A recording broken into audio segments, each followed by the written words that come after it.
Thanks very much, colleagues. We have Mr. Lobb with us this afternoon. We're going to be going over C234, and I know most people know the instructions on how a committee works, so I really won't go into too much. But just a few reminders that today's meeting is taking place in a hybrid format pursuant to the House Order of November 25th, 2001. The proceedings will be made available through the House of Commons website. Just so you're aware, the webcast will always show the person speaking rather than the entirety of the committee. And again, screenshots or taking photos of your screen is not permitted. For members participating in person, keep in mind the Board of Internal Economy's guidelines for mask, youth, and health protocols. I don't think I need to go through all of the steps for Mr. Lobb. I know he's quite well aware, so we want to make sure that we use the best of his time that we have today. So pursuant to Standing Order 1082 and the motion adopted by the committee on Monday, May 30th, 2022, the committee is commencing with the study of Bill C234. I would like to now welcome our witness for the first panel, Mr. Lobb, the Member of Parliament for Huron-Bruce. I know everyone is very familiar with our colleague. Mr. Lobb, you'll have 5 minutes for your opening remarks, and then we'll continue and proceed with the rounds of questions. I'll try and give you a signal when you've got 1 minute left, Mr. Lobb, so please proceed with your 5-minute introduction. Thanks, Mr. Chair. I do have some prepared comments. Normally I would wing it, but seeing how it's 5 minutes and I didn't want to go over and miss a point, I made some prepared comments today. Good afternoon. Bill C-234 is a bill that amends the Greenhouse Gas Pollution Pricing Act. Bill C-234 is a bill that will help farmers by eliminating the carbon tax for the purposes of growing food. Cutting the carbon tax on propane and natural gas used to heat barns, dry corn, beans, grains, food. Agriculture provides many benefits to society. Firstly, providing food to our nation and other nations who are unable to. Secondly, agriculture is the #1 economic driver in Ontario and one of the top economic drivers in our country. It provides a rural way of life passed down through generations and provides jobs throughout the value chain in processing, trucking, shipping, to name just a few. Agriculture also provides numerous benefits to our environment. Firstly, crops, grasslands, and woodlands are natural carbon sequesters. Farmers practice ethical crop rotation, plant fall cover crops, and are concerned about the quality and overall health of their soil. Farmers are also involved with on-farm environmental plans, which also have manure management plans built into them. Nothing is wasted on your farm. From the tools passed down through generations, lumber, scrap steel behind the shed, or even a corn kernel that didn't find its way to the bin, there's always a way. Farmers are environmentalists, recyclers, and stewards of the land. A friend of mine who's a sizable hog farmer in the region sent me a heating bill for the period of November 30th to December 31st, 2021. His bill is as follows from Enbridge. Customer charge, delivery to you, vendor admin fee, transportation Enbridge, and gas supply charge for 1 month was $8,473 before the carbon tax. Add the carbon tax, it was an astonishing $2,918.01, just in memory of Jim Flaherty. Now, if you factor in what that is on the original $8,400 bill, that's astonishing. Also factor in that it's HST charged on top of the carbon tax. Some may say, well, Ben, we have that covered now with the carbon rebate that was delivered in Bill C-8 in the Fall Economic Update. Relief for farmers. Well, in my opinion and the opinion of many, the carbon rebate falls short. Maybe almost 100% falls short, 88% likely. For the last year, it was $1.47 per thousand, and in this economic year, it's $1.73 per thousand. So on $10,000 of eligible expenses, your rebate is $14.70. Now remember that bill I told you about the hog farmer in Huron County $8,473.60, and his carbon tax bill was $2,918. Not really fair. $12.50. Where I'm from, that's about 4 King cans. Not much.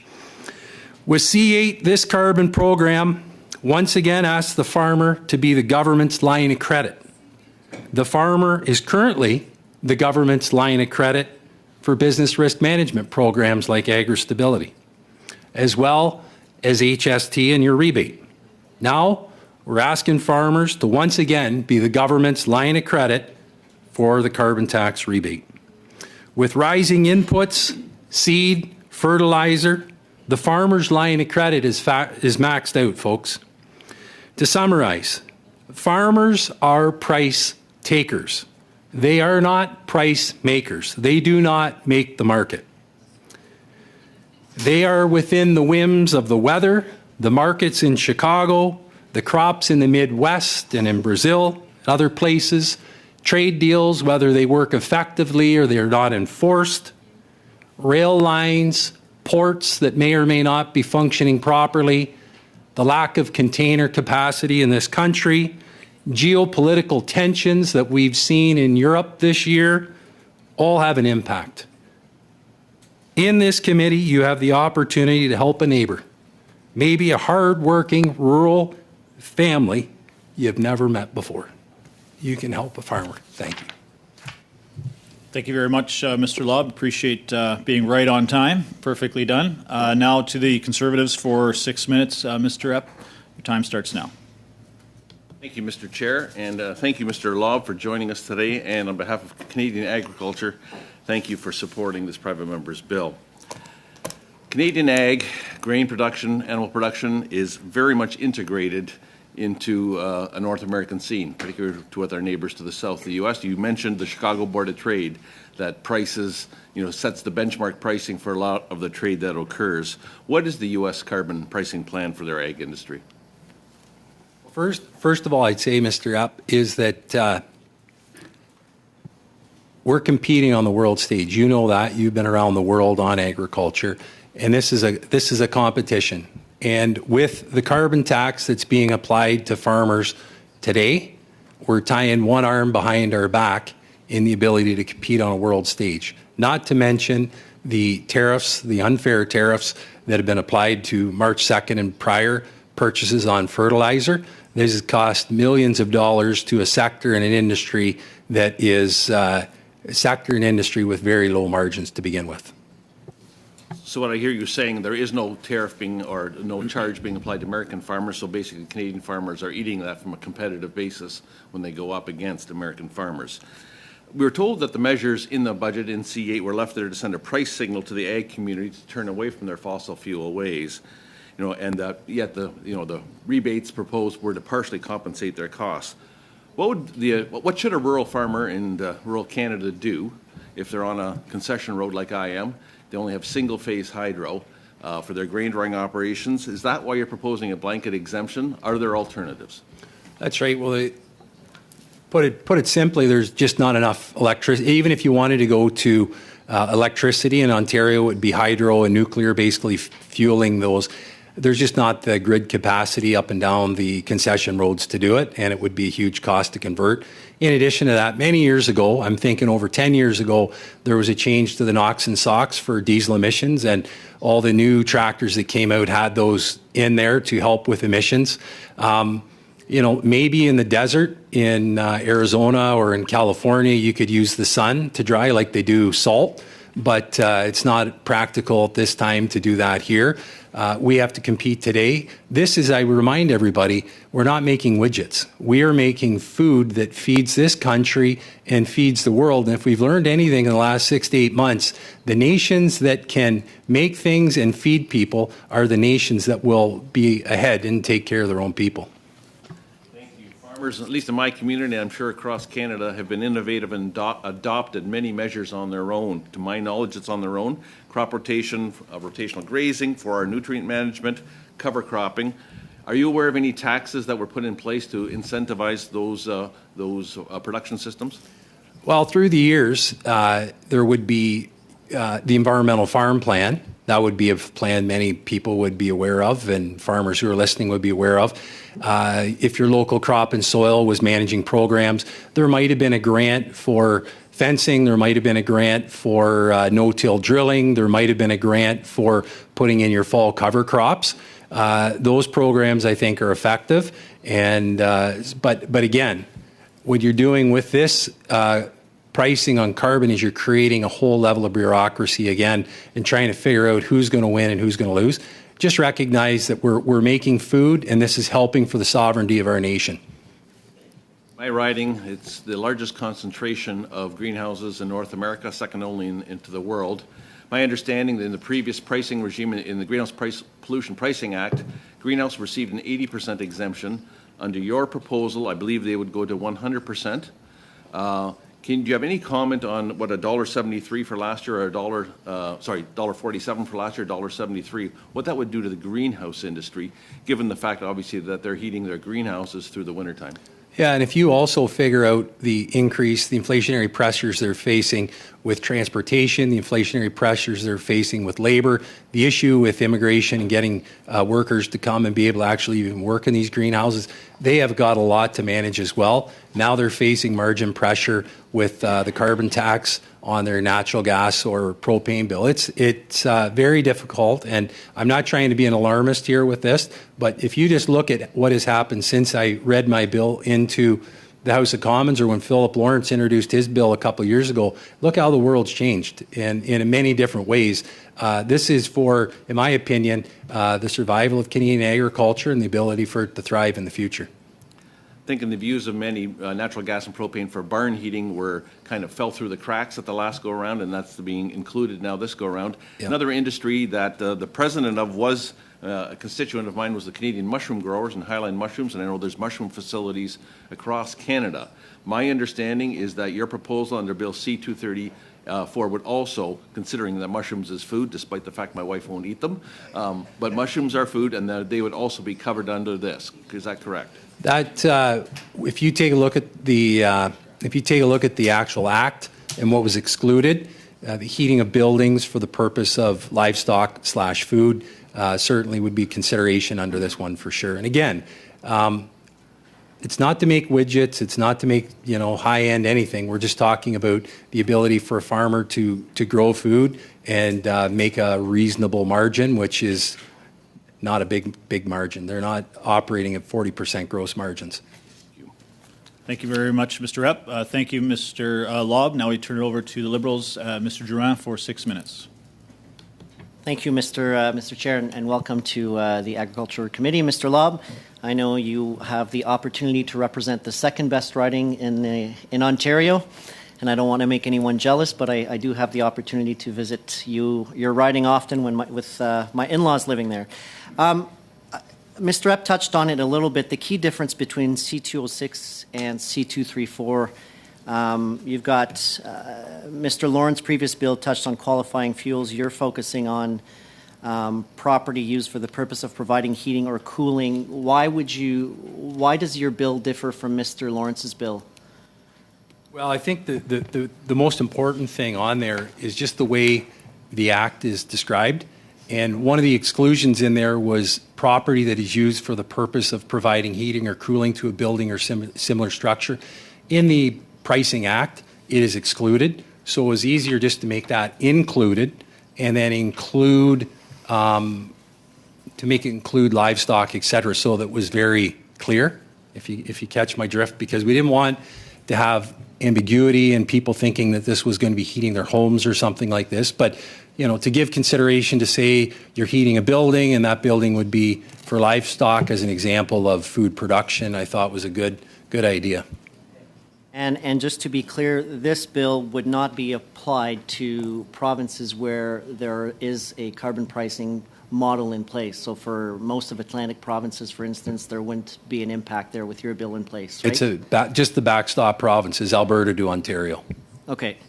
So just with regards to, I've also noticed that, and this was a point of discussion at C-206, would you be open to some amendments to your bill? For instance, we know that some technology is catching up. There are biomass grain dryers right now.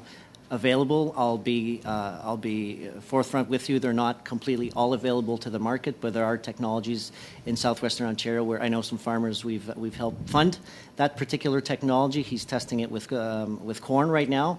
He's paying zero carbon tax because he's adopted a biomass technology for grain dryers.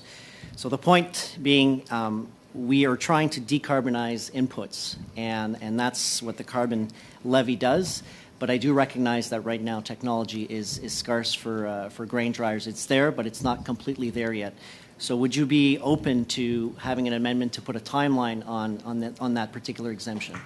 Yeah, I think we're open to looking at anything to see if we could work forward. I mean, if we can look at stuff like that and get support from persons such as yourself, I would definitely do that for sure. And I mean, if you just take a look at how technology's progressed in 10 years, you know, who knows where we might be at in that time.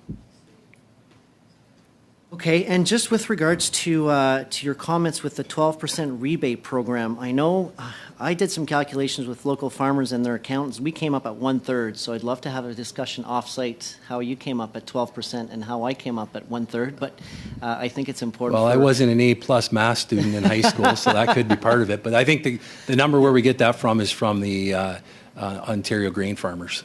But I'm sure they'd be happy to go through with their math, and I'd be happy to sit down with that. But, you know, it's whether it's 12 or 33% or whatever, it's still a long ways from being neutral, let's say. And again, there's no recognition of the sequestration that takes place with your corn crop, your soybean crop, your wheat, grasslands, or even what you do in the woodlots. And I know you've been around here in county through the years.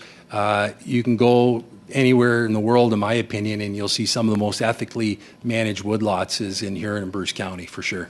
Yeah, and I think that's a great way to incentivize farmers to get some recognition. And while it's not this committee taking care of that, but I think environment is recognizing they're looking at that, and we're not all the way there yet, but I think we'll get to a place where it's comfortable for farmers. And just how much time, Mr. Chair? About a minute. You got a minute and a half. Yeah. Yeah, just thanks for presenting that bill. I know this was an important bill for.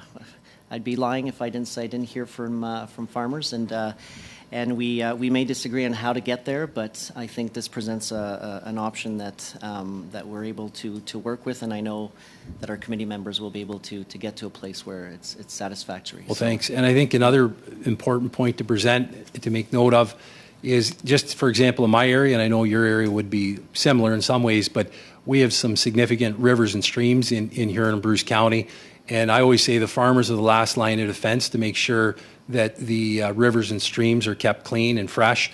And everything that flows in the rivers and streams in my riding flow into Lake Huron. And I know that, you know, amongst making a profit and getting their crops off, they're also very, very careful as to how they apply their manure and do their tile drainage, et cetera, to maintain the efficacy in the creeks and streams that flow into the rivers. Great, thank you. Thanks.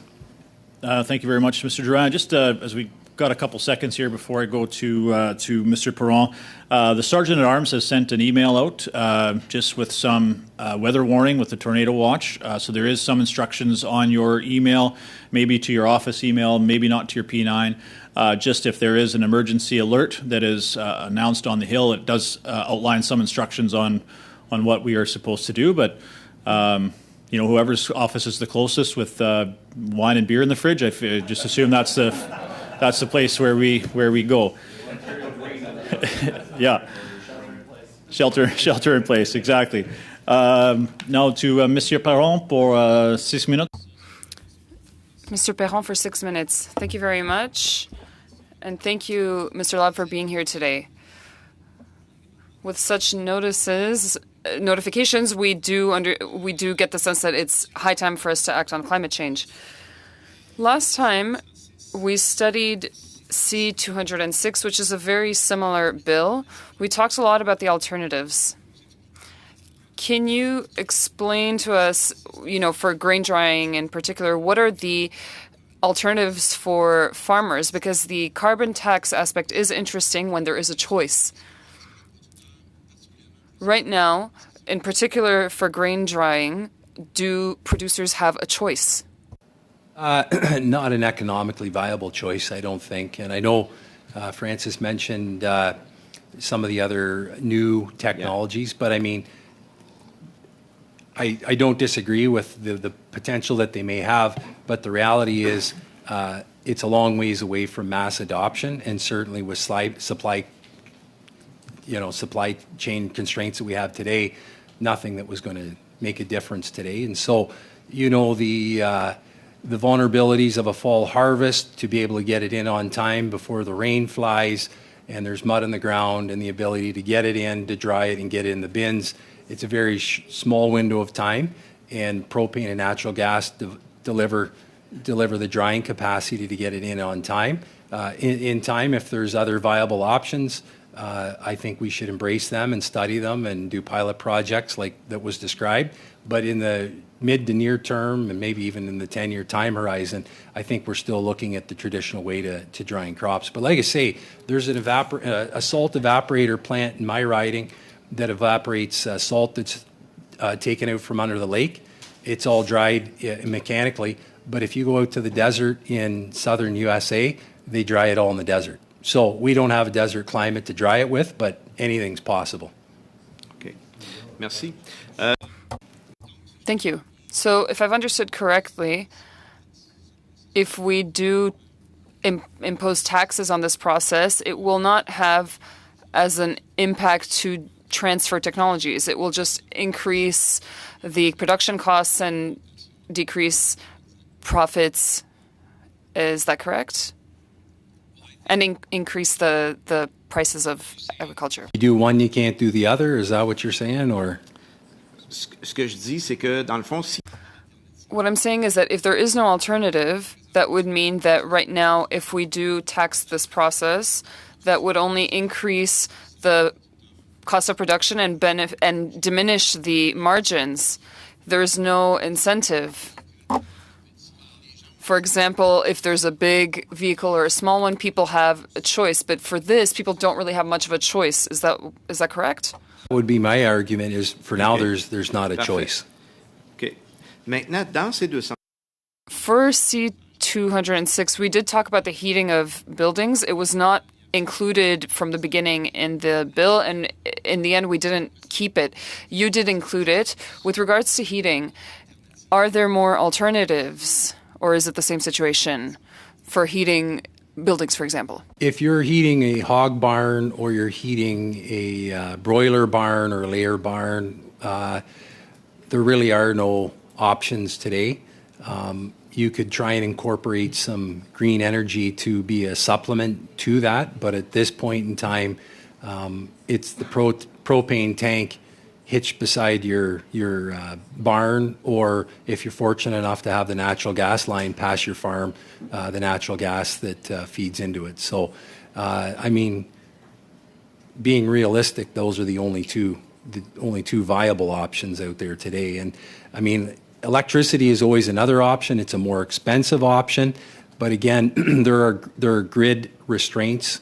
And just say, for example, in the province of Ontario, once you get past 2025, we are legitimately short supply in electricity, and quite likely grid capacity as well. est-ce que The transfer to electricity, I do hear your argument with regards to network, and maybe you might be surprised, but in Quebec, in certain regions, there are high costs for the electricity and to change the jacks, for example. Do you think that this is something the government could do, is to provide an incentive to modify the equipment to increase so that we can heat the buildings in the next year? Overall, that it doesn't matter the political stripe of the government who will be leading the country going forward. We have to have a larger discussion about food sovereignty in our country and the priority therein. And so whether it's this bill or it's, beefing up a grid to be able to do whatever we need, or food processing, or being able to bring in qualified labor to process our food in this country, we need to have almost like a national statement of the priority of the food sovereignty in our country and hold it at the very highest. And so if there's programs, if there's initiatives, that should be dovetailed into the priority that our country sets forth. You got merci, 10 ouais. seconds, Mr. Brown. C'est le temps est terminé, on reviendra tantôt. My time is over. Thank you. Mr. McGregor for 6 minutes, please. Thank you very much, Chair. And welcome to the committee, Mr. Lobb. I think we can all agree here this is one of the best committees, if not the best, and we're all trying to work together here and make lives better for farmers. You know, in the last Parliament, it was nice to see C-206 clear the House of Commons, and you know we delivered it to the Senate, and unfortunately it was interrupted by an election. But maybe you could just tell me, like, what were some of your big takeaways when you looked at C-206's journey through the legislative process? Like, what were your big takeaways, and how did that influence how you drafted C-234? Well, I think one of the things, and I mean, you can provide your own input on it, was the part about what, in fact, you're trying to accomplish by amending the Pricing Act in and around the grain drying. And I think it was a little ambiguous there, and it's not a critique of Philip, but that's why we specifically included grain drying in there to give some context as to why that should be from an exclusion to an inclusion. And as well with the Senate bill, I think it was S-215 on for the livestock barns, just to recognize the huge bills that they're facing and the economic realities they're facing with these. I haven't looked at C2 or S215. Did you borrow the language? Is it basically a combination? Yeah, I didn't footnote the fact I pretty well stole it, but yeah, it's pretty much There's no such thing as plagiarism in politics. No. If it's a good idea, you run with it. Just trying to lift good ideas, I guess. Yeah. Yeah, you know, we had a lot of good conversations around the committee table about, you know, we realize that a price on carbon is there to incentivize a change in behavior, but it doesn't work very well if there aren't commercially viable alternatives available. And, you know, we've had discussions already around the committee table today about that. But, you know, if you look at the Parent Act, the Greenhouse Gas Pollution Pricing Act, you know, the government drafters took the time to spell out exemptions, right? They make mention of what a qualifying farm fuel is, what eligible farming machinery is. And so, like, in your mind, why do you think they put those exemptions in the Parent Act? Like, what is the main reasoning behind that? Well, I think it was just the reality that there was nothing else that was economically viable. And I can give you an example just in my own personal life. I've had a Husqvarna chainsaw for 20 years, pretty well my entire adult life. It's a 2-stroke engine. What do I have now? I have a Makita chainsaw with two 18 or 24-volt batteries that I take them out and put them in my drill, and I take it out and put it in my chainsaw. And then when I'm done that, I put it into my Makita grass trimmer. And then when I'm done that, I can use it in my Makita battery-driven blower. Those aren't options for grain drying and agriculture today. And believe me, if farmers had a viable option where they could pump in one of Elon Musk's beautiful batteries into their vehicle, I know they would do it. I mean, it would only make sense, and if they could, you know, operate it for 24 hours in a row. But those options aren't available. And I know, like, from talking with Philip in the last Parliament, you know, a lot of the, you know, the thing that sort of led to C-206, we heard a lot of mention of the so-called harvest from hell. You know, that really, really wet harvest, which forced a lot of farmers to run their grain dryers on overtime and, you know, really ballooned their costs. You know, I guess the irony, though, is like those wet weather events, those extreme wet weather events are going to become more and more frequent thanks to climate change. And we do hear a common refrain at this committee is that farmers are on the front lines of climate change. But, you know, in the time that you were taking to draft C-234, did you reach out to any of the farmers who had been impacted like that? And are they seeing an increasing frequency in the use that they have to use their grain dryers? Well, it really depends what year it is and how much drying. Like, sometimes you can almost take your beans in and they're on your V bin and right in your bin, and it's almost hardly anything. And then you think a couple of falls ago, the corn was almost coming in like gum, I think, in some cases. And so it just really depends on the year. But that's why I say the propane and natural gas used to dry are the most robust and the most efficient and in a time crunch. And, you've got literally millions of dollars. I always say if you knew how much money it costs to make $1 in agriculture, you'd never do it. But people love to do it, and it's been passed down through generations, and it's the struggle they love. And like I say, you can go to any farm in Huron County, Bruce County, or anywhere else, and they're beautiful, they're well maintained, and if they can make an investment in an innovation that reduces emissions and increases their profit margin, it's a no-brainer. They're going to do it. And just one quick final question. I live in British Columbia, so my province won't be affected by this legislation. But do you know in any of the provinces that have their own system in place, are there provisions that exist in some of the provincial legislation for grain drying, or will this establish a precedent for them to follow? That's a great question, and I'll admit I think in my own life I'm busy enough. I haven't had time to become an expert in all the other provinces, but it'd be a worthwhile investigation in the other provinces. I'm not quite sure. Okay, thank you. Thank you very much, Mr. McGregor. And now back to the Conservatives. Mr. Lehoux pour 5. Mr. Lehoux, 5 minutes. Thank you. And thank you, Mr. Lobb, for presenting this very important bill that will support our agriculture. It does indeed feed our citizens, but also other people across the world. And we do want to continue to be competitive. I'd like to hear you on the following, maybe some precisions. The parliamentary budget's conclusions on this bill, what would they be? I've thought about that, and I think for this year it's about $54 million it would cost farmers. And so it's a significant amount of money. And again, I haven't gone through and checked out the parliamentary budget officer's spreadsheets on exactly how he comes to that number. I've worked with him on government operations committee and on the shipbuilding strategy, and he has his own formula which he calculates it on. But it is a significant number, and you can just go from that one example of one hog farmer for 1 month, his $2,900 bill. Don't look at the totality of it. Look at how much it's costing each farmer up and down the county roads. It is significant. It is significant. OK, merci. Dans une autre...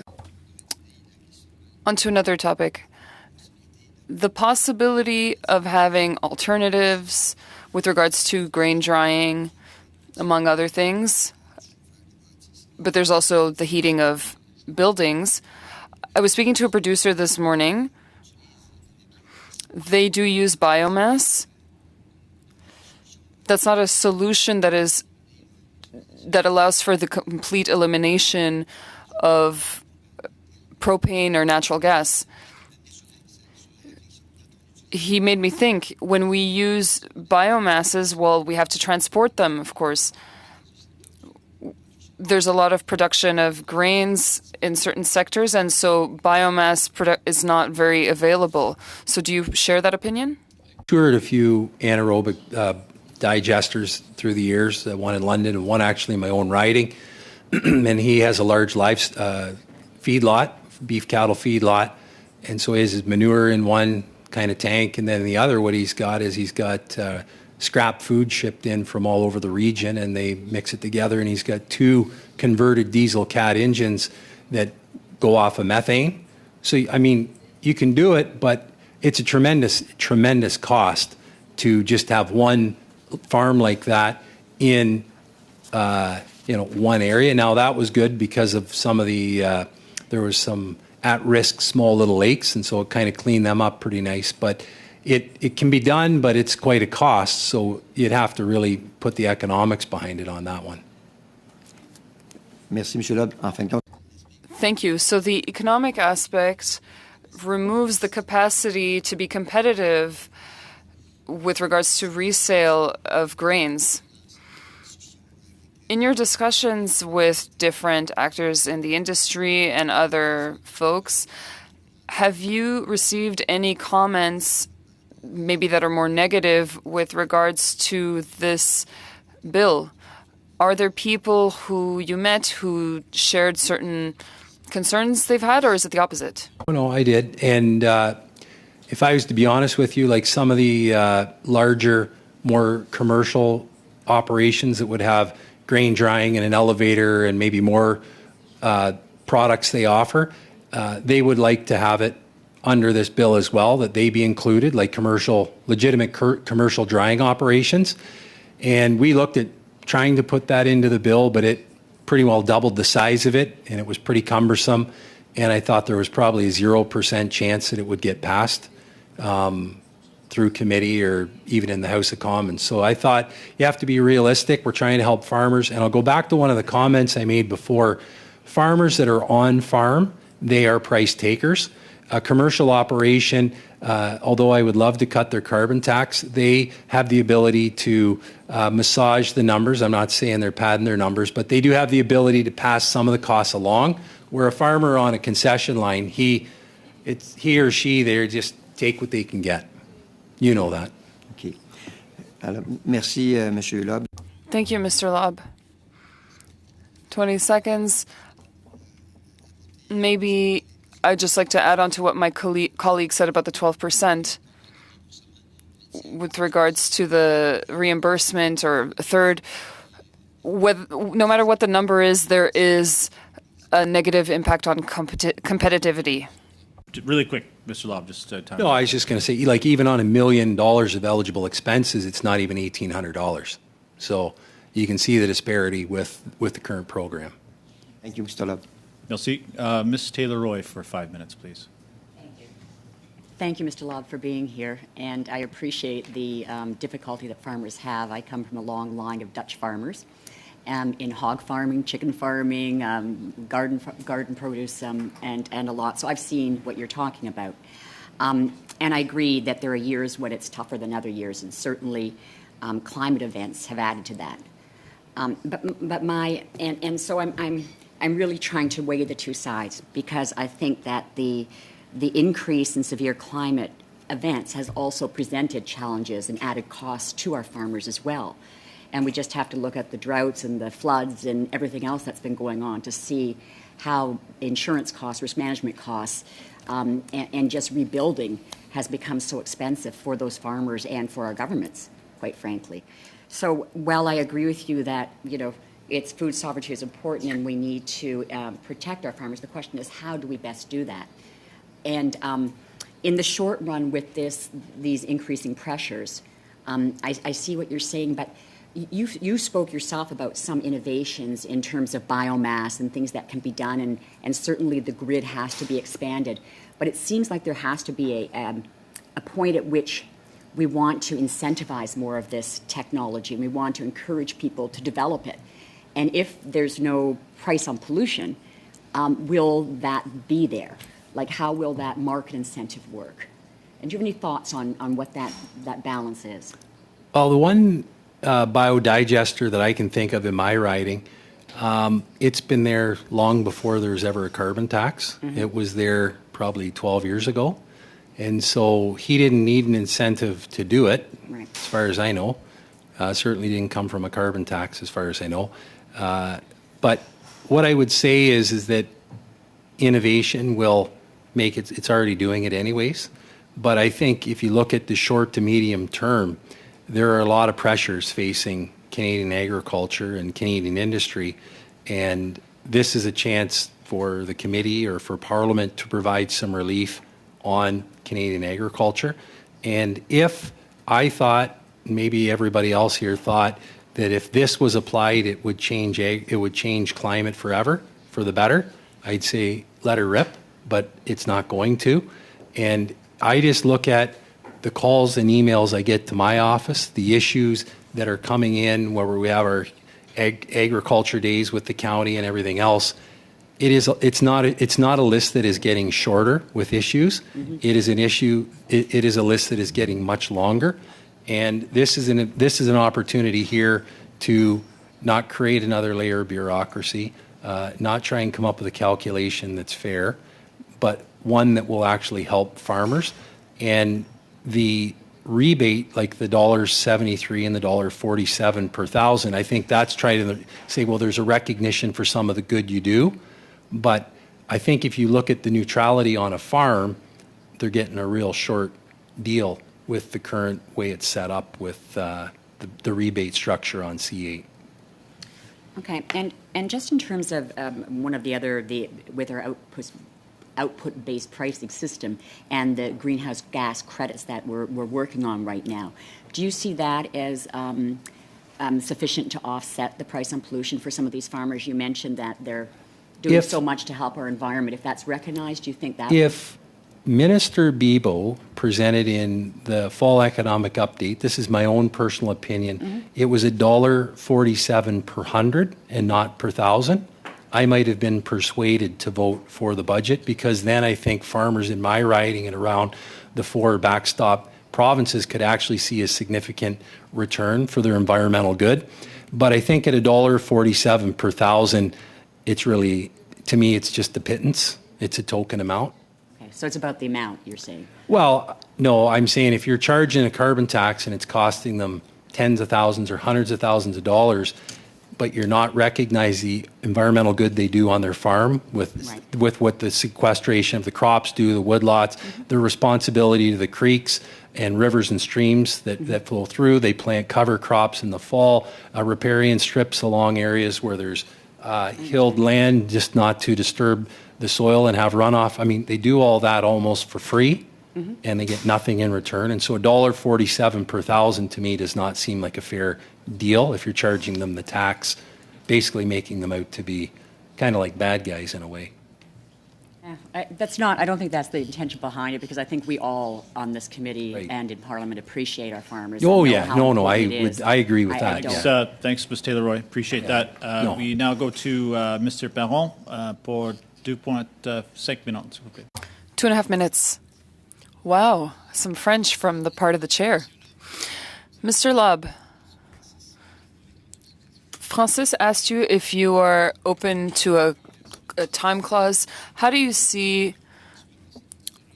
what's coming up? We're going towards a lesser use of fuels. I'd like to just hear you on this. Yeah, like on a sunset clause, it would be 10 years. I personally have no problem with that at all. I mean, who knows where technology will be at? Who knows where, the evolution and rotation of governments are, policies are? Who knows? Who knows? Puis la façon de faire ça, And how would you go about that? Because we can adopt the bill and have an end clause, but I do think that we do need to do more. You spoke about covering and so on, and we talked about the environmental impact on the agricultural world and recognizing the positive acts and retribution for those, and for those to be at the disposition of producers with regards to investing in agriculture, and this would allow them to proceed onto the next innovation. Do you think that that's something positive that could speed up the transition? So, for example, farmers would want to pursue more innovation, and if they had the means, that would increase research. I look at, like, you've got different colleges and universities in each province that are doing research in collaboration with business and doing some great work on just a whole number of things. But for programs that actually deliver to the farmer, like, say, for example, the Environmental Farm Plan, I think a lot of farmers in Ontario, at least in here in Bruce, would think the Environmental Farm Plan has done some good work. I've seen it myself. But the problem is, by the time the applications are open and they're applied for, almost all the money's gone. And so it doesn't really seem fair that if you missed it by a week just because you were away or working on something else, that you missed out. So if they have the ability to apply a significant amount of money to do some good that is fair and equitable up and down each county road, then I'd be all for. I think everybody would be for that. That would make sense to me. But like I said, you likely think of your own constituents where programs have happened like that, and one neighbor he or she has successfully had it, and the next one didn't. So I think that's a little frustrating. Thank you, Mr. Lobb. That's thank time. You. Oh, good to see you. Yeah, thank you, Mr. Barlow, for filling in my absence. Welcome, Mr. Lobb, to the committee. We're going to go to Mr. McGregor now. Thank you very much. Mr. Chair. Mr. Lobb, when it comes to, like in my province, well, many provinces, you've got the marked gas, the marked diesel. They usually add a dye to it so you can easily tell it's for on-farm use. And, usually it's on its own little pump, and you have to demonstrate that you are actually a farmer before they'll allow you to fill up with. And like I get propane delivered to my house, so it's easily measured. They can see what tank it goes in. But do you anticipate any like unintended consequences or difficulties, especially for farmers who might have a direct line going to their farm? Like, will they now have to set up a separate meter for that system? Is that anything that you might have considered during the process of drafting this bill? Well, certainly for propane, I think you can, I think most places, I can't say for sure, but I think most would have a large tank by your dryer, or you'd have a large tank beside your chicken barn or hog barn, and then, some don't even have a home on that farm, let's just say, but you would have a smaller tank at your house. I think that's pretty obvious. The natural gas, I think, is pretty close too, but your accountant would be able to calculate, the square footage of your home, if it was all in the same meter, square footage of your home, and, within a few bucks. It's going to be pretty small compared to the cost of heating a hog barn. So, we're talking a couple $100 on, $50,000 bill, right? Yeah. All right, well, that's all the questions I've got, so thanks, Chair.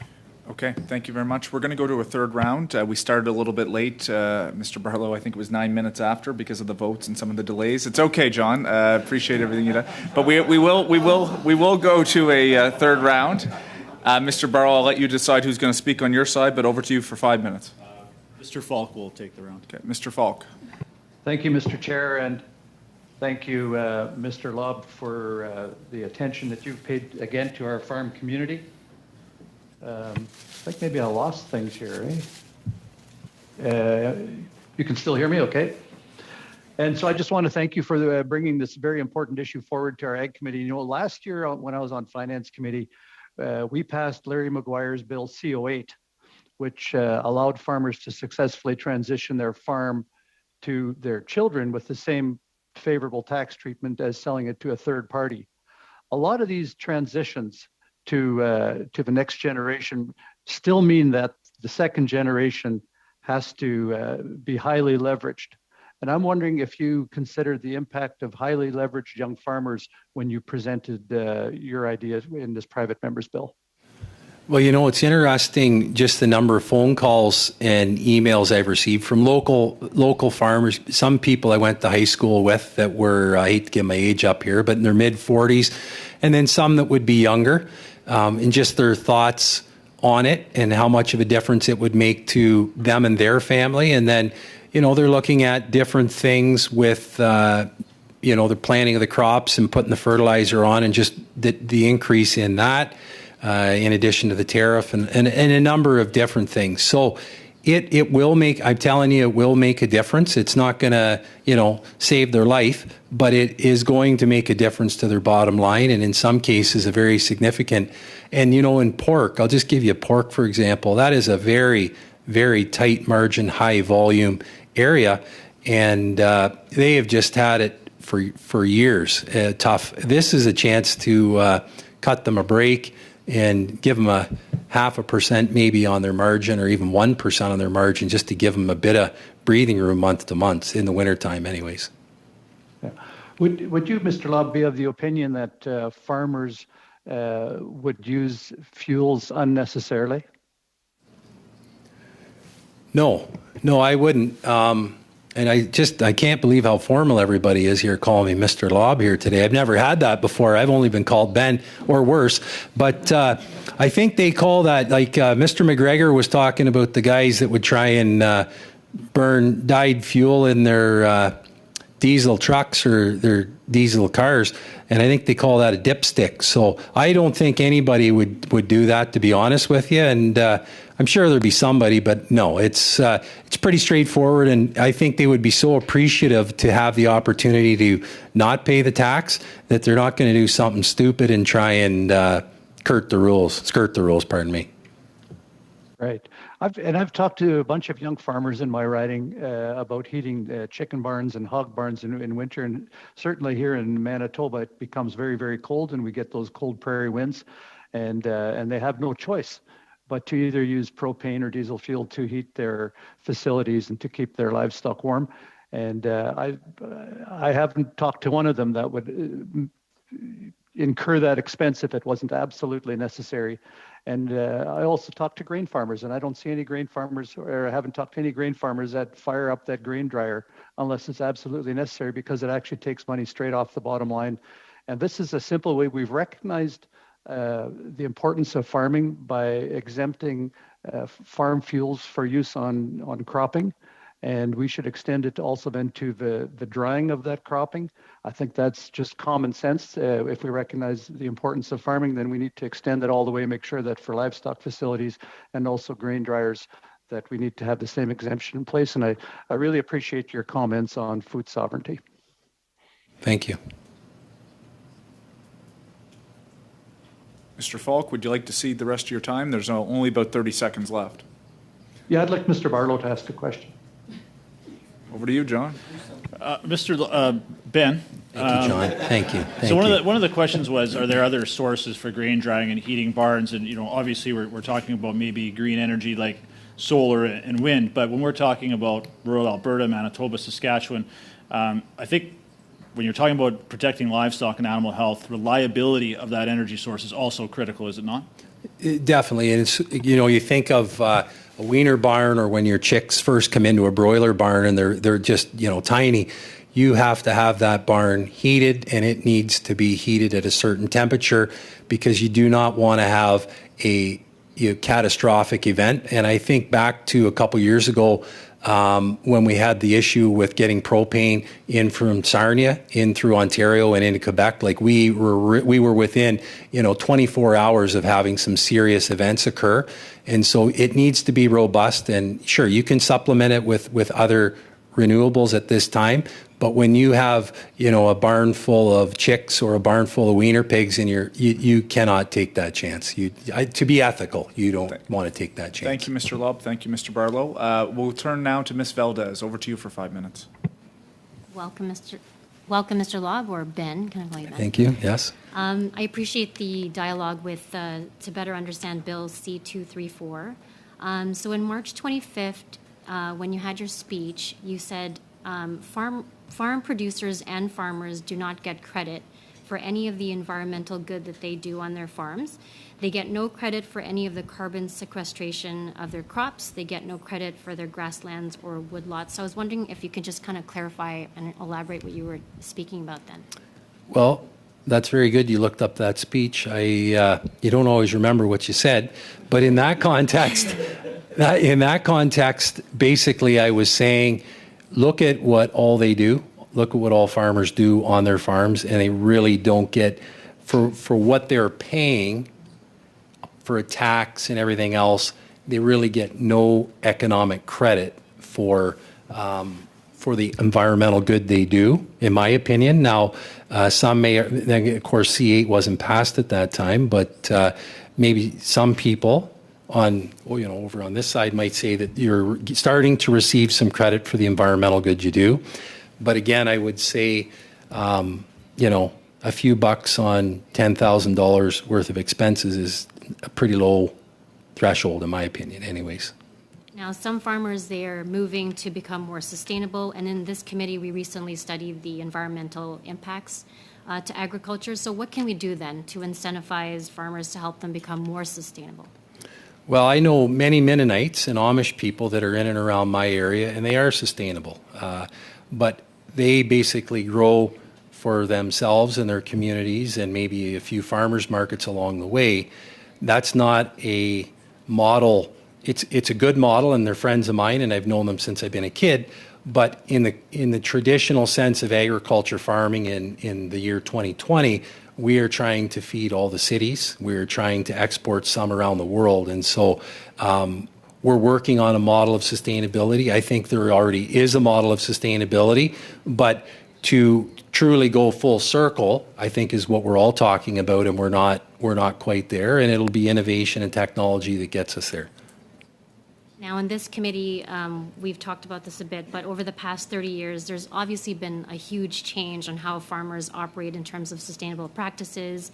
And the Canada Council of Canada, they found that using genetically modified canola oil helps reduce soil tillage, reduce the use of herbicides, and cut the use of fuel consumption. Do you encourage our farmers to use these practices as well? Well, I think as a farmer, you have to make your own business decision on what you want to do. There are people who are organic farmers in here in Bruce, and they would tell you that their model is the best. And then there are farmers who would have conventional that use different crops and use Roundup and fertilizers, sprays, pesticides, herbicides, etc. And I think either is perfectly acceptable. It's your own business model. But even on an organic farm that wouldn't use the sprays, they still will go up and down their crop rows with tractors and modified equipment to keep the weeds off the ground. So they're still using combustion engines to maintain the integrity of their field and their crop in the field.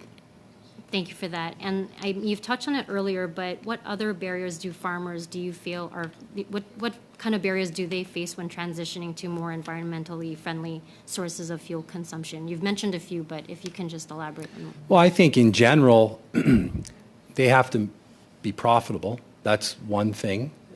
If you're not profitable in agriculture, it's hard to make investments in anything.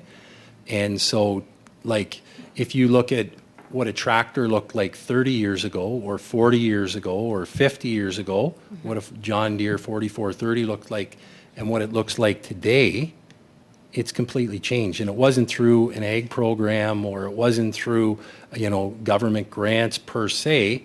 It was just through a bunch of brilliant people that made change and produced, and you can debate which one's better, but obviously the tractors of today and what they're able to do. So with precision spraying and all the stuff that's used with drones and all that, I mean, most of that has not come from government grants. It's mostly come through technology and brilliant people that maybe grew up on a farm and were able to apply it to what they're doing. Thank you, Ben. Thank you. Okay, colleagues, that ends the first panel. I'd like to thank Mr. Lobb for being here today, for bringing forward your private legislation for us to consider. And I don't know if Mr. Barlow recognized it when he started the meeting, but I believe there's a number of farmers that are in the room as well. So on behalf of all our committee members, we thank you, because I think particularly with what we've been studying around global food security right now, your profession cannot be understated in terms of your importance. So thank you so much, colleagues. We are going to take just a couple minutes, and we're going to be transitioning into officials in the second hour, so please don't go far, and thank you so much.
We have officials from 3 different departments joining us.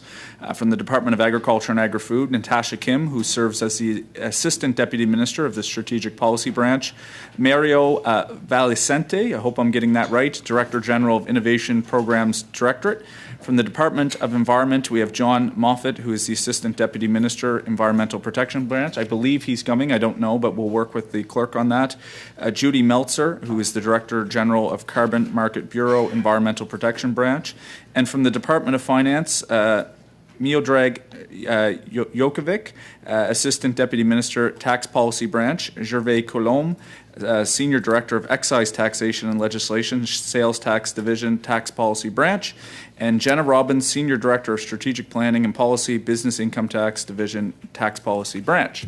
A lot of different titles there, and my apologies to some of our lovely civil servants if I haven't quite got your last names correct. But we're happy to have you here. Obviously, an important topic. We are going to have 5 minutes for opening statements. My understanding is we'll hear from Finance and from Agriculture. Environment is here to answer questions, but is not going to be providing opening remarks. So I'm going to start with Mr. Jovanik, I believe is how I would pronounce it, from Finance. You have up to 5 minutes. Over to you. Thank you. Thank you for the opportunity to appear today concerning Private Members Bill C-234, which seeks to remove the fuel charge on the use by farmers of natural gas and propane for heating and drying activities. The Greenhouse Gas Pollution Pricing Act, the GGPPA, currently provides upfront relief from the fuel charge to farmers for gasoline and diesel use in eligible farming machinery, for instance, farm trucks and tractors. The GGPPA also provides relief of 80% of the fuel charged for natural gas and propane used to heat an eligible greenhouse. Private Members Bill C-234 would expand fuel charge relief to farmers by modifying the definition of eligible farming machinery to include grain dryers and property used to heat or cool a building or similar structure. It also seeks to expand relief by adding natural gas and propane to the current list of qualifying farming fuels. Private Members Bill C-234 is being studied while on June 9th, another bill, Government Bill C-8, received royal assent. Recognizing that many farmers use natural gas and propane in their operations, Bill C-8 introduced a refundable tax credit in order to return a portion of fuel charge proceeds to farm businesses operating in backstop jurisdiction, Manitoba, Ontario, Saskatchewan, and Alberta, starting with the 2021-22 fuel charge year. If fuel charge relief for farmers were expanded through Bill C-234, farmers in backstop jurisdictions would receive double compensation by benefiting from the refundable tax credit included in Bill C-8, while also being almost fully relieved from the fuel charge. Such a double compensation would come at the expense of households or other sectors in those provinces.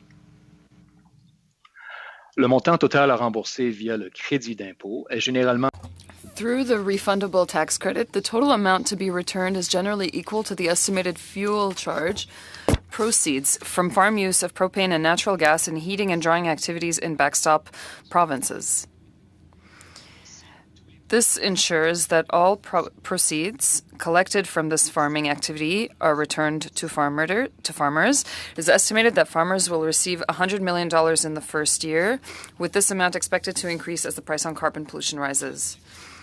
The refundable tax credit is designed to allocate total fuel charge proceeds according to farm size as measured using total farm expenditures.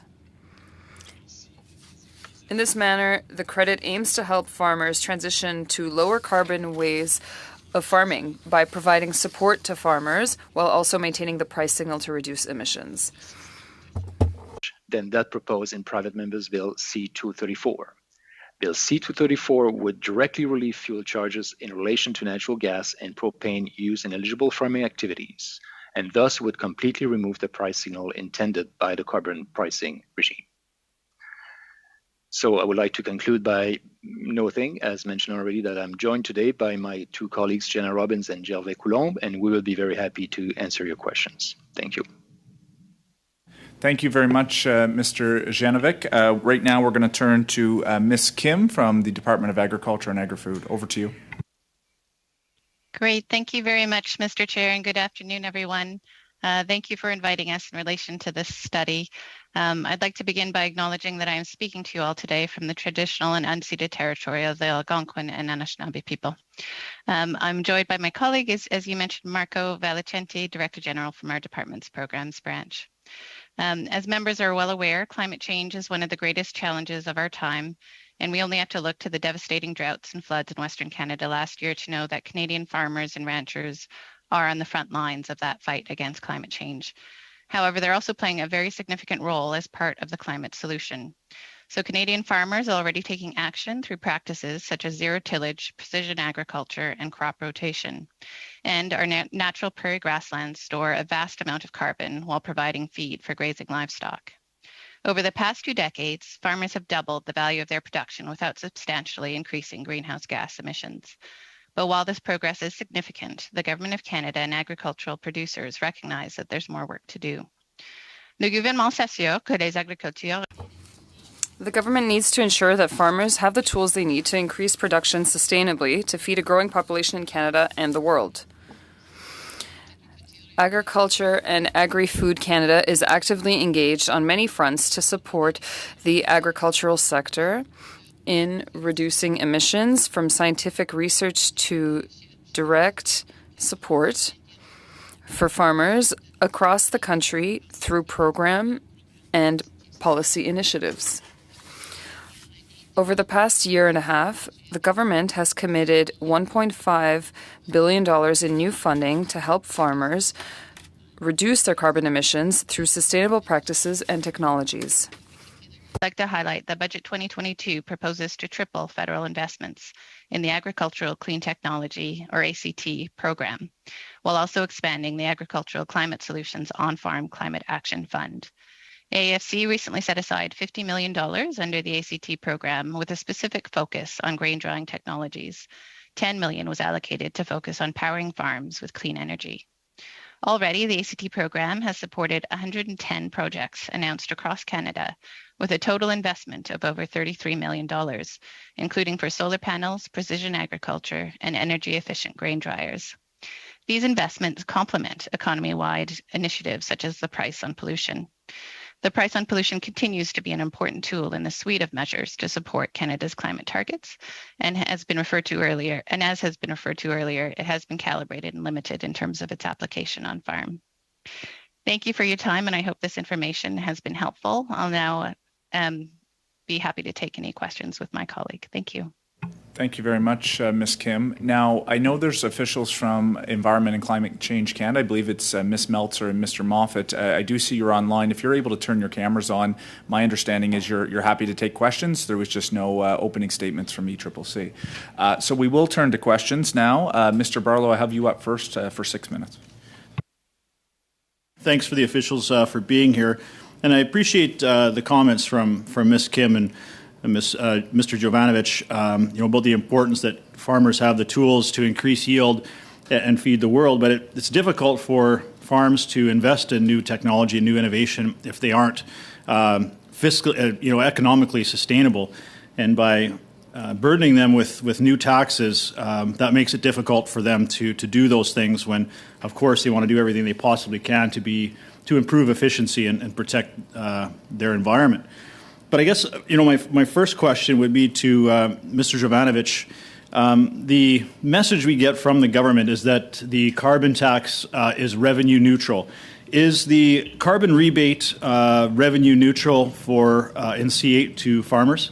Do they get everything that they put into the carbon tax returned to them through the rebate in C8? Thank you for your question. Well, that is the objective, yes, and that's how the measure is being designed, and that is how the rates are determined as well. Okay. So basically, yeah. So you're saying that is the objective, but my question is it in fact? You've gone through one tax year now on C8. Can you tell me if farmers are whole as a result of what they've paid in the carbon tax and what they're getting through the rebate in C8? So the initial process is based on an estimate. So first, there's an estimate of the amount of fuel charge that will be paid by the sector, and this estimate is $100 million for 21-22, and it's about I think it's about $122 million for 22-23. Okay. That amount is being given back to the sector through this refundable credit. Okay. On the basis of their total expenses. Okay, so there's then a reconciliation exercise that will be done, I believe, maybe 2 years after. Right. Sorry, I've got to ask some other questions, and we've heard, Yep. Even from my esteemed Liberal colleague, who I have a great deal of respect for, that talking to his farmers and his accountants, the best that they've seen is farmers are getting a third back. We've heard from farmers in Ontario that they're getting about 13 to 15% back. That is a long way from being the objective of what farmers and Canadians have been told is that the carbon tax is revenue neutral. Obviously, through C8 and the rebate program, it is nowhere near revenue neutral, and farmers are having to pay to transition to another source that does not exist. And you're asking farmers to transition to something that physically is not reality. So A, they're being misled to saying that the carbon tax is revenue neutral, and B, you're asking them to transition to something that in reality does not exist.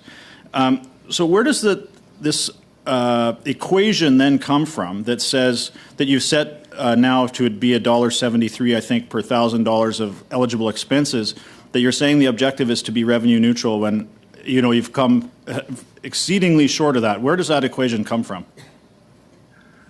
Thank you for your question again. I think it's important to clarify revenue neutral. The concept of revenue neutrality here is on an aggregate basis.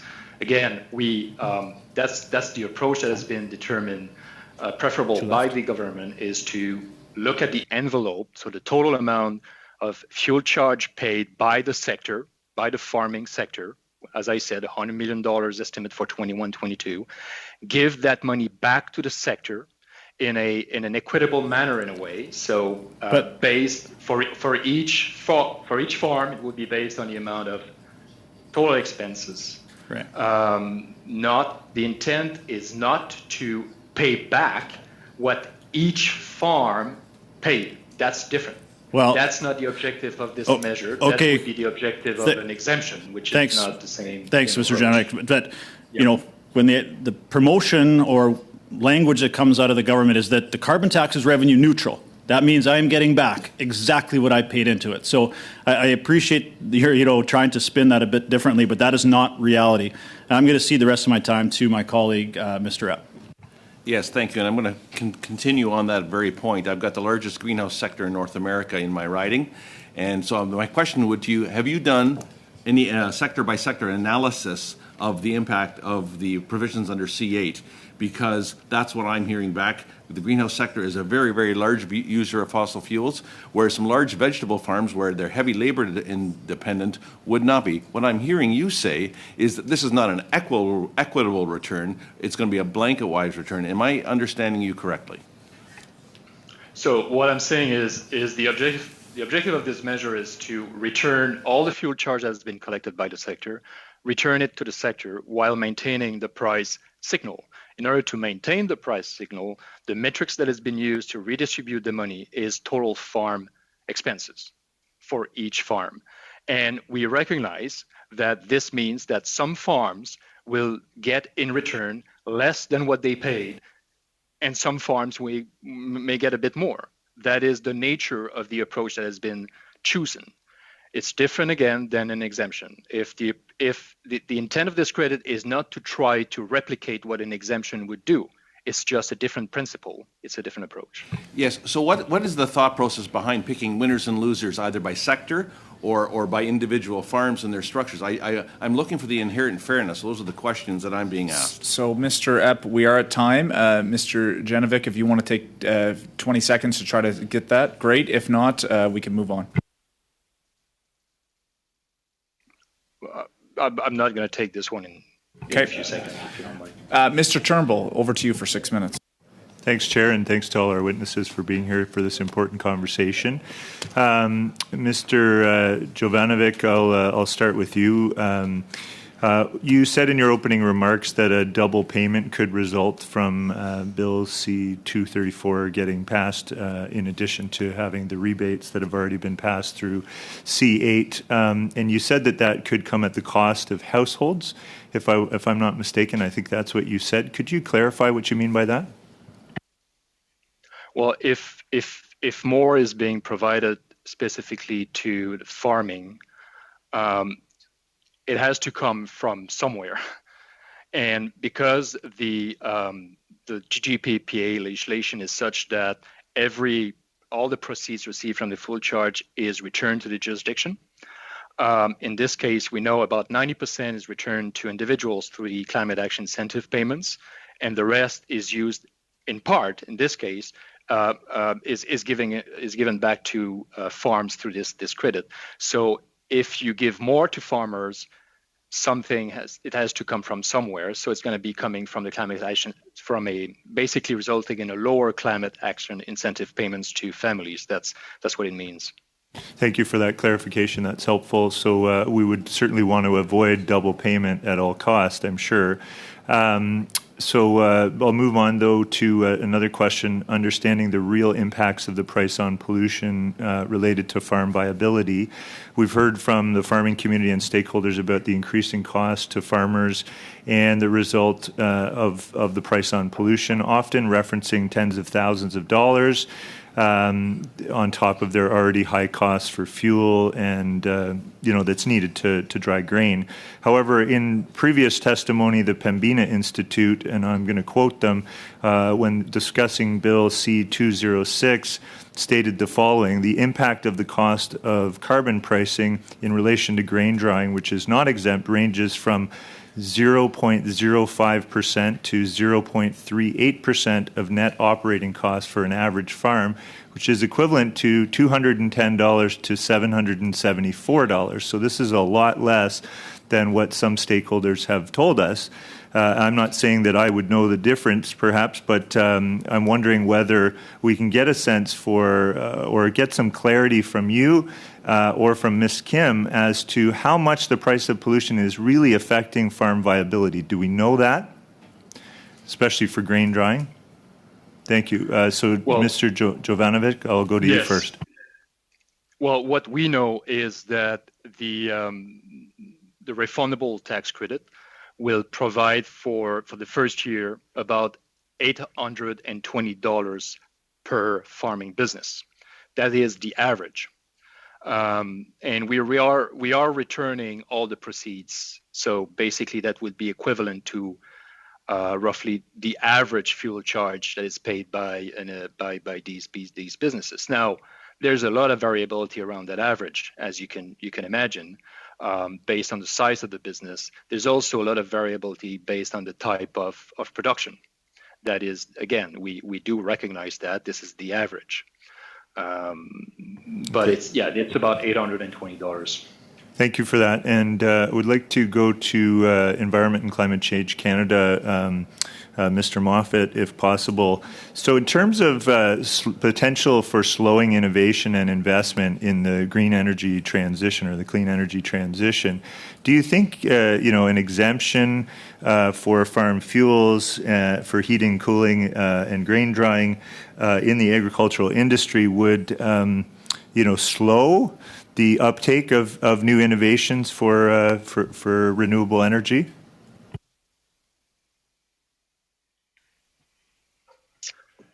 I apologize. I'm not really equipped or appropriately placed to provide advice about recommended policy direction. We're available to provide commentary on the way existing policies work or the background rationale for policy.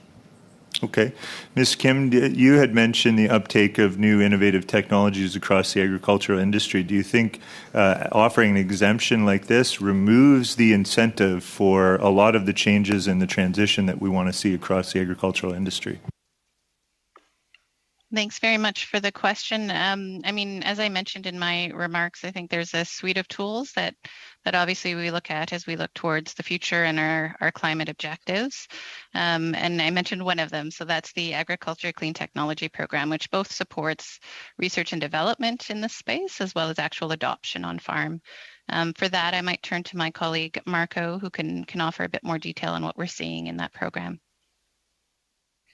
Thanks very much, Natasha. Yes, just a reminder, in the context of the ACT, there are three main objectives. The first being the key, green energy and energy efficiency, where we're looking at grain drying technologies and supporting grain dryer purchases by producers, as well as for barn heating. And we are looking at new alternatives. Biomass, I think, was mentioned earlier. We are seeing quite a few applications coming through to us for the purchase of biomass, as well as other tools that are reducing the cost for producers, whether it's in the context of lower propane use or natural gas. So we're looking at a mix of different products. And just to say that we do have a research and innovation stream as part of the program, where we are seeing grain drying technologies or grain drying companies coming in and looking at new technologies. Thank you not for that. necessarily just for today, but also for tomorrow. Merci, Monsieur Turnbull. Merci, Monsieur Valesenti. Maintenant, Monsieur Perron pour 6 minutes. Thank you. On to Mr. Perron for 6 minutes. Thank you for being here today. Mr. Jovanovic at Finances, I'd just like to understand the C8 exemption principle. Please tell me if I understood correctly. So all of the carbon tax sum that was received, you have to reimburse it, but it's on a pro rata of the expenses. What are the criteria and how are they determined? Because when you talk about a double exemption, that does blur the lines a little bit. I'd like to understand.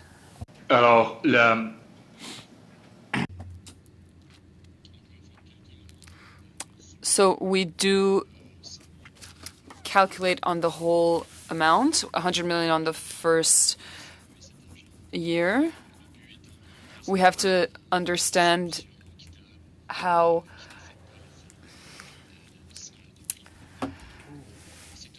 we have to understand how it doesn't impact the signal price.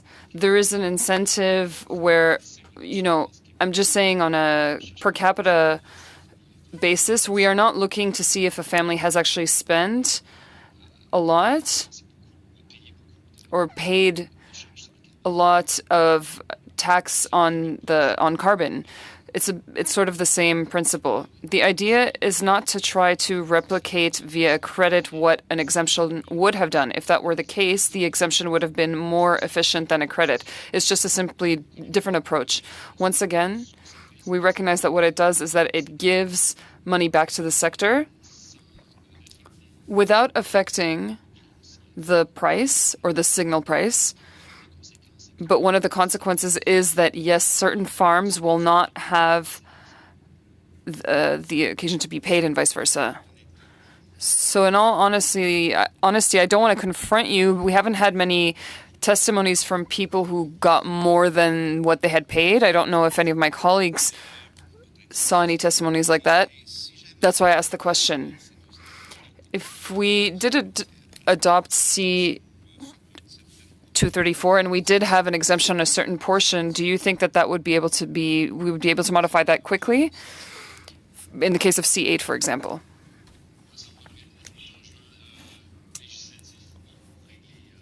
Well, it would take legislative change in order to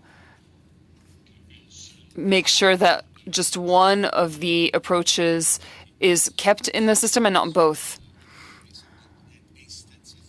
So the incentives on change and so on, and to give, new life to producers. I'm not trying to judge, but when we talk about giving money to agriculture and we say that it'll take money away from other departments and, our pockets aren't all that deep. But what I see statistically and what I'm hearing from the agricultural sector is that Canada supports its agriculture about half as much as the United States do. Is that true? do you have any statistics on that? I think that is a question for Agriculture Canada. Oui, merci pour la question. C'est une bonne. It's a good question. There are reports at the OECD that do analysis and reports in order to see the level of support among different countries. I don't have the numbers in front of me today, but we could probably provide those to the committee. People from the Agricultural Union have provided me these numbers. Those are the ones I gave you, so it would be great to see what you come up with. And it's always great to provide more incentives. In order to continue on this vein of improving environmental performance, I don't know who could answer this question, but should we not also, because we are in agreement with the principle of the carbon tax, when there is a short-term alternative, in this case, there doesn't seem to be one, or there seem to be very few, or they are very costly. So in parallel, should we not also have clearer financial incentives in order to recognize the actions that have already been posed by the agriculturers and the farmers? We talk about crop covers, for example. Does anybody want to react to that, speak to that? Peut-être je pourrais ajouter quelque chose. Comme j'ai dit, par rapport des niveaux des mesures de soutien. With regards to that, in other countries, there are tools that are different, and so it's not always comparable. But in order to, recognize the good practices in the agricultural sector in Canada, there are possible measures. And maybe my colleagues at Environment can talk about the opportunities that are available or that could be implemented in the system with regards to offsetting GHGs. Sorry, Mr. Perron, your time is up. Maintenant, Monsieur McGregor pour 6 minutes. Thank you, Mr. Chair. Maybe I'll start with the Department of Finance, Mr. Jovanovic. Am I pronouncing your name right? Yeah, that's okay. Perfect. So, would you agree with me that one of the main designs of a price on carbon is to sort of use that market mechanism, a price signal, to incentivize a change in behavior? Is that what you would agree with? Yes, I agree with this. Great. I remember being here in the 42nd Parliament when we were debating Bill C-74. That was the Budget Implementation Act, if I remember correctly. And within that bill was the Greenhouse Gas Pollution Pricing Act. I'm just trying to understand, because, in the Act, the drafters did take the time, they put in the effort to spell out what eligible farming activities are, what eligible farming machinery is, what a qualifying farm fuel is. Why do you think the drafters took the time to carve out those specific exemptions in the parent act? Well, maybe one thing I would like to say as a starting point, the BC system was used as kind of a basis for a model to develop the GGPPA. The other thing I would note for the GGPPA and the general approach by the federal government with respect to climate change is that there's obviously a recognition that in the economy there are sectors and businesses that are more sensitive to fuel charge, for instance, and because they are trade exposed, because maybe also they don't have a lot of opportunities and technologies available, like farming. The general approach used, if you look at the way it's done, like whether it's through the OBPS or through very specific exemptions, is basically for these sectors to try to reduce the overall incidence of the carbon pricing so that it's just easier over time to absorb by the industry. It's not so sorry, much. Sorry, I have limited time. I just very quickly, Yeah. because I want to pick up on a point you made there. You mentioned, because it's a recognition of the fact that there's a lack of available technology, and I would agree with you. I mean, when you see the exemptions, they include tractors. I think there's a realization that we don't yet have a commercially viable alternative to the kind of horsepower that a massive diesel tractor can bring to an operation. But we're hearing the same arguments from farmers about grain dryers, and we have had that confirmed from organizations like the Agri-Innovation Council, who've said that a commercially viable alternative to current grain dryers, to transition off natural gas or propane, is probably 10 years away. So I'm trying to hold both of these examples up, and like, why wouldn't grain drying be an acceptable change to the legislation in your mind? Well, I mean, the approach taken with respect to natural gas and propane used for heating and cooling buildings, in a way, is the refundable credit. So I think there's an acceptance by the government that the money is to be returned directly. The question is how and what principle to use to support that return. And I guess my point is, if one approach is used to return the motive fuel or the fuel charge on motive fuels, which is the exemption approach, that doesn't necessarily mean that the same approach should be used across the board. I guess that's the general point. And why? Because there's a desire somehow to maintain a certain degree of price signal. That's why. And I think that's why this approach has been used. Okay, thank you for that. I'll turn to AAFC now. I think that's to you, Ms. Kim.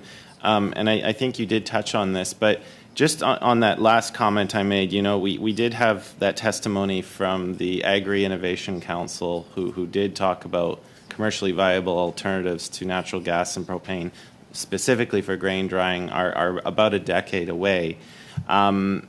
You were mentioning like some of the emerging technologies, like how is the government helping speed this process along so that farmers do have a wide range of alternatives to pick from?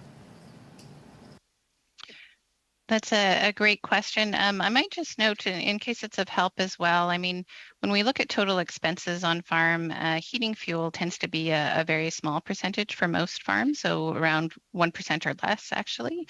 Greenhouses tend to be much higher in terms of energy use, of course, but just in case that's helpful for the committee. In terms of alternatives, really, we have a suite of different programs. Marco had touched upon the Agriculture Clean Tech program, which looks at both R&D as well as adoption on farm. We have our agri-science program, which is an industry partnership where we look at opportunities for things like more efficient poultry heating in barns. There's different ways that we look to develop those alternatives. Okay, thank you. I'll leave it there, Mr. Chair. Thank you, Mr. McGregor. We'll now turn to our second round of questionings. I believe we're going to start with Mr. Barlow, up to 5 minutes. Thanks, Mr. Chair. Just a couple of quick questions, and I'll turn it over to my colleague, Mr. Falk. Mr. Jovanovic, I want to just confirm, you said the average rebate for a farm was $820 a year. Is that per farm or is that per household? No, that's per farm, sorry. Okay. Per farm, $820. That's for the first year, yes. Yeah, okay. Which is interesting. I've got a constituent who spent $11,000 in 1 month to heat his poultry barns during the winter. But it's unfortunate that I would hope that when 234 were to pass, that the government would take a look at maybe repealing C8 so we don't have that overlap, as you would like to put it, double dipping and somehow taking funds away from households. But if farmers right now are getting 15 to 20% return, are you now saying that farming is then subsidizing the carbon tax rebates for homes? Wouldn't that make sense? No, if you don't mind, I'm just going to correct something here. My understanding is the 15 to 20% return, that's for a very specific type of farm, probably grain farm for grain dryer. Because if you look at the Right, aggregate, that's Mr. they're grain farmers that need a grain dry. Look, I would Sorry, just, yeah, Mr. Barlow, no, excuse me, but Mr. if you look Janovic, at- I've stopped the clock. Yeah. I just want him to be able to finish. I Yeah. appreciate you have your time, but Mr. Janovic. the return is 100%. For some types of farms, it may represent less than 100%. And for some others, it may represent more because it's an average. But the whole amount of fuel charge receipt collected from farmers is being returned to farmers. So on an aggregate basis, we return 100%. Okay. Well, it's too bad you're trying to pick winners and losers and not making them all whole with this, where obviously C234 would make sure everybody's on a level playing field. But I'll turn the rest of my time over to Mr. Falk. Thanks, Mr. Chair. Thank you very much. Ms. Kim, I'd like to just ask you a few questions. You're from the Department of Agriculture. Do you believe that farmers would incur the costs of heating barns or drying grain unnecessarily? So certainly in terms of heating barns and drying grain, that's part of the operations of farmers. And as we've heard, I think during this meeting, there's obviously an incentive that's built into the operations to seek to keep costs down. So I think the natural kind of economic leanings would lean towards being prudent with those costs. You know what, you're not answering the question, Ms. Kim. I asked you if they would heat it unnecessarily. That's a yes or a no question. I would not think so. No, I wouldn't think Mr. so. And Falk. so right now for drying grain, principally natural gas or propane is used as it is for heating barns. Are there any viable alternatives in Manitoba and Saskatchewan? So I think we've already touched on a few of those alternatives. They may be more energy efficient in terms of cutting costs. And there are also alternatives that are being developed. If there's more detail required, I'm happy to turn it over to my colleague, Marco, who can give a better sense. I'll move to the Department of Finance, Mr. Jovanovic. You indicated the average farm entity incurs about $800 a year in carbon tax expenses. I don't know what kind of farms you would be referring to, but I've talked to broiler farmers and to hog farmers in my riding, and they're incurring costs of 10,000 plus per year, and they're not overly large farmers. Do you think it's really fair, the application that what you've represented to this committee, that these farmers are double dipping? Oh, I think these are two different questions. The first question is our estimate correct? And we look at Statistic Canada, we look at the tax data, we have this assessment. We assess that there's about $100 million collected in 21-22 from the farming sector in fuel charge, and now we want to return that. And what we find with the rates that we have, but that $800 that you're rebating, that's a rebate that's given to every household, right? No. This is the refundable tax credit for farmers. Based on what? It's based on what farmers paid, and we just return that amount to farmers. But not based on individual farms. Each individual farm with expenses, again, the threshold is $25,000. Any farm with more than $25,000 of expense can claim that credit at a rate of $147 in 21-22 for each $1,000 of expense. That's a fact. That's just the way it's designed. Thank you, Mr. On the estimates that we have. So thank you, Mr. Janovic. Thank you, Mr. Falk. We're going to now turn to Ms. Taylor-Roy. I believe you and Ms. Valdez might be splitting time, so I'll try to signal halfway, but whoever would like to start first. Thanks. I'm actually going to give half of my time to Mr. Turnbull, as he had a lot of questions he didn't get to ask, and I'm fine with that. So. Thanks to my colleague. So back to Mr. Jovanovic. I wanted to ask, in terms, you had talked about maintaining the price signal as the approach that was taken, rather than offer an exemption when this was in response to Mr. McGregor's questions. And I guess this goes back to my earlier question that I posed to Mr. Moffat, and he didn't really give me a response, but maybe I'll pose that to you. If we exempt farmers, then doesn't that disrupt the whole market mechanism of the price on pollution? Like, what then is the incentive to actually change practices and adopt new renewable energy sources on farm? Isn't that a concern that you would share? Yes, then the result would be that there wouldn't be any more price signal in that particular sector of the economy. I mean, otherwise, most of the emission would not be. The result is that most, if not all, of the emissions would not be covered by any carbon pricing. So wouldn't we expect then that GHG emissions would increase as a result of the price signal being removed?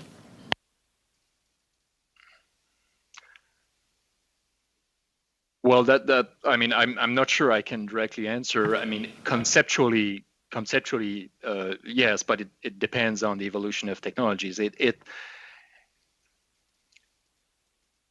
difficult to say yes or no in this case, not understanding what the future will look like. But clearly, what it would do, it would remove that incentive to act sooner, for sure. Right. Removing the incentive to act sooner would slow down the progress that we're trying to make to the energy transition. Yeah. So the adoption of different practices, especially in relation to heating barns and greenhouses and grain drying, would both be affected. So it would slow the progress. We're trying to speed it up. Yeah. This approach would slow it down. Is that your sentiment? Well, because what will happen, it's all in the relative price of things. If some technologies become available, but they're a bit expensive, if there's no price, if there's no carbon price at all, well, you're going to wait longer because you're going to wait until prices decrease. If there's carbon price, that creates an incentive because you already have a cost not to act. So it pushes you towards acting sooner. Thank you very much, and I'll hand the time over to Ms. Valdez. Thank you. I appreciate the witnesses for being here today. These questions are going to go to the Department of Agriculture. So with the introduction of C234, how will it affect our current goals and progress of meeting our emission targets and having a greener economy? Thanks for the question. I should perhaps start with just noting that the Greenhouse Gas Pollution Pricing Act, as mentioned in opening remarks, actually has a fairly limited application on farm in terms of the emissions, because as I'm sure the committee is aware, most agriculture emissions do come from biological sources or from fertilizer, in fact. So actually, when we look at on-farm fuel use, that's about 13.4 megatons based on latest estimates, which is about 20% of agriculture emissions in total. So in terms of the application of the exemption, that would reduce the application of the price signal, as my colleague Milo Drag just was speaking about. Thank you. So in 2021, the government announced the $550 million that will be directed toward Canada's agriculture sector to meet our emission targets and capture new opportunities in the green economy. Can you share any updates on this or any outcomes in this effort? Apologies. Can you repeat which program you were talking about? Sure. It was just recently announced in 2021. So it's the $550 million that will be directed to our agriculture sector. Right. So great. Yeah. No, in 2021, we did launch a couple new programs that were about $550 million. So there was $200 million for an agriculture climate solutions on-farm climate action fund. So this is to actually support farmers in the adoption of what we call beneficial management practices that can help reduce their emissions, but also increase resilience to climate change on farm as well often. There's also a stream of that program called the Living Labs, which is a network of living farms where we work with producers and our scientists to test some of those practices on farm. Thank you. Thank you, Ms. Kim. I apologize. That's time. I even gave a few extra seconds, but thank you, Ms. Valdez. Maintenant, Monsieur Parent, 2 minutes 30 secondes. Merci beaucoup. Mr. Jovanovic, we decided to exempt fossil fuels for tractors in the first run of the tax, carbon tax. Do you think that has slowed down the transition? As I said, the model was copied from the model that was done in British Columbia.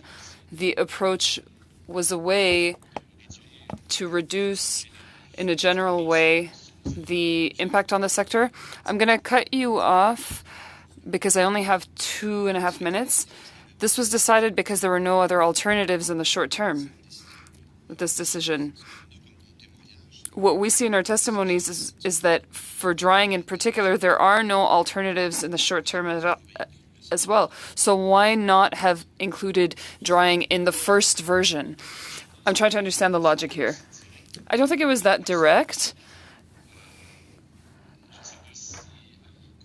I don't know if my colleague, Mr. Coulombe, can speak about that a bit more.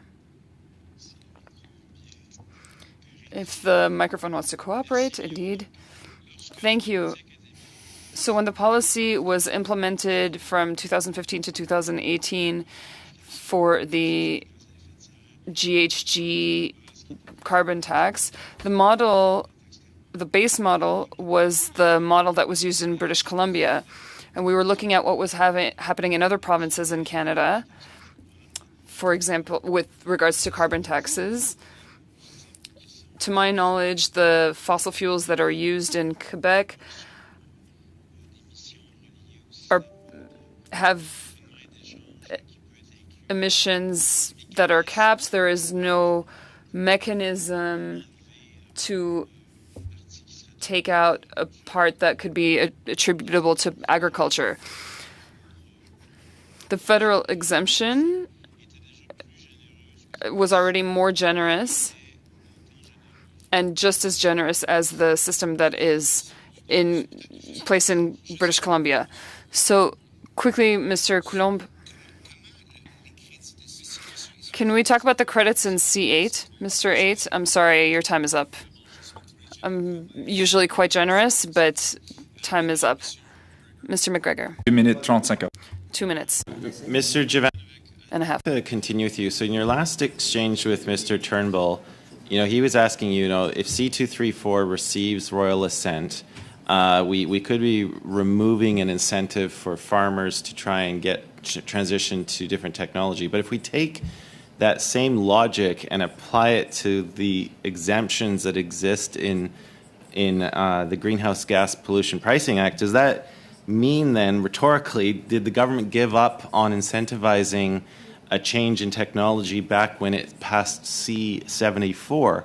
I think the government at the time recognized that there are no commercially viable alternatives. That is why they have specifically spelled out what eligible farming activity is, what eligible farming machinery is, what a qualifying farm fuel is. And they go and they list it. There's a farm truck or a tractor, the farming machinery on a farm for the purposes of farming. There's a recognition.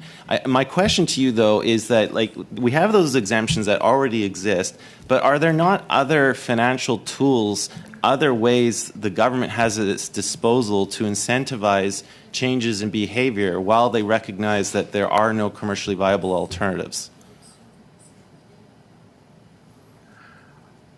Well, generally, the best tool, the most effective tool still remains the imposing a price on carbon. And the question is, depending on the sensitivity of the sectors and as you say, the availability of technologies, you may have a more gradual approach to introducing such carbon pricing.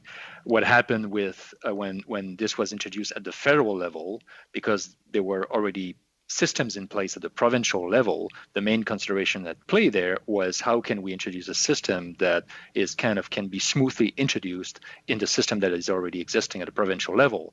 Therefore, looking at BC as a starting point, as a model, and as my colleague mentioned, with respect to farming activities, it was such that it was as generous it would be as generous as the one applying in BC, and a bit more generous than the one applying in Quebec, for instance. So that was a seen at the time as a good approach, basically. I don't think that at the time the logic was to say, well, we agree, and this is specifically because there are no alternatives for the specific sector.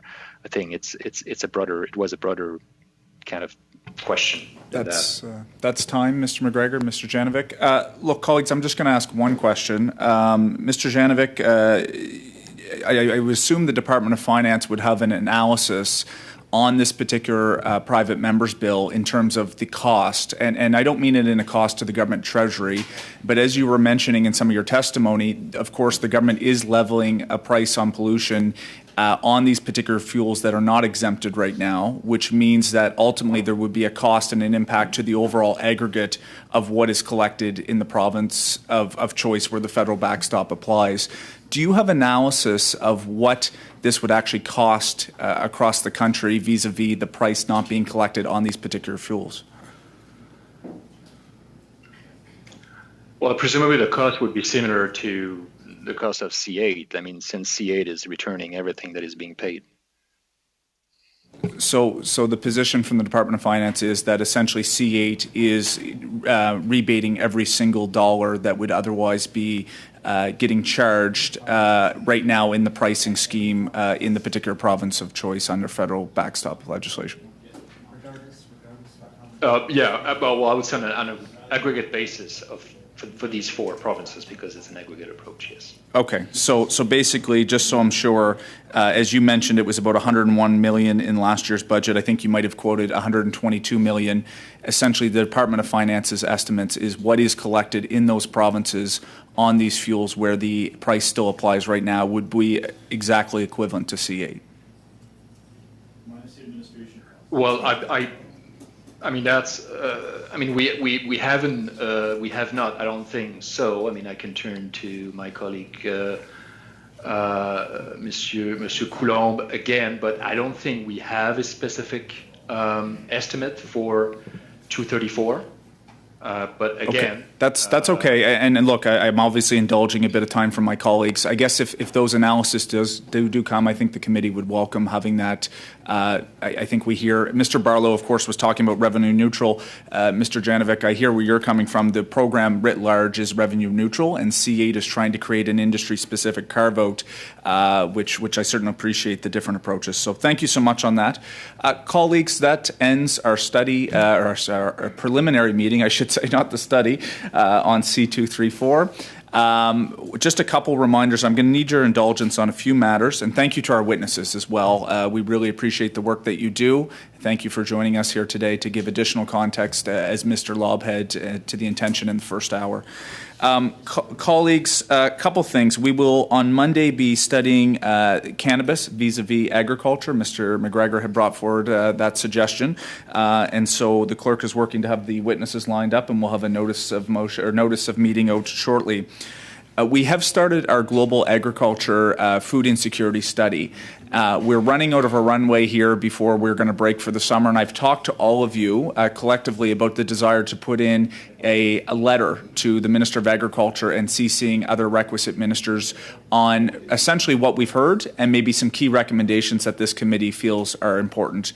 How I would ask your permission to proceed is that you provide any recommendations to the clerk, ultimately to the analysts by tomorrow by midday. The analysts will then provide a copy of the letter along with what we've heard and the recommendations. We will seek your feedback via email, and then ultimately I would ask for your indulgence for some discretion to work with the clerks to be able to have something put out before we break for the summer or ultimately shortly after, such that we don't have a gap between now and September. I think I've talked to all of you. This shouldn't be a problem. Mr. Chair, the only thing I'd say is let's keep the what we've heard to what we've heard, so we don't. It's not necessarily recommendations, but here's what we've heard, and the government may think of doing this because based on the witness testimony, just so we don't have back and forth for 3 weeks. And fair enough. As I've talked to the other folks, I ultimately think it would be nice to have a few things. We will stay generally within the confines of what we've heard, and I'm happy to work with all the folks here to make sure that it reflects your wishes and keep this committee functioning as well as we have been right since the start. So thank you, Mr. Drouin. Mr. Turnbull, quickly. Just to clarify, so recommendations by tomorrow? We would ask that if you have recommendations to the analysts, they're going to prepare something. Ultimately, you will still have an opportunity once the letter to the minister, along with some of what we've heard, you will have some editorial ability to do that via email. Of course, we're not going to have the opportunity to get back into person to have the same level of a draft report that we would do. But I think, as I've talked to all of you, this would be extremely important. We don't want to have a gap in the summer. This is a fluid issue. It's really important. And I think providing some context and some suggestions back to the government is part of our parliamentary function. So I appreciate your indulgence on that. And we will see you Monday. Okay, thank you.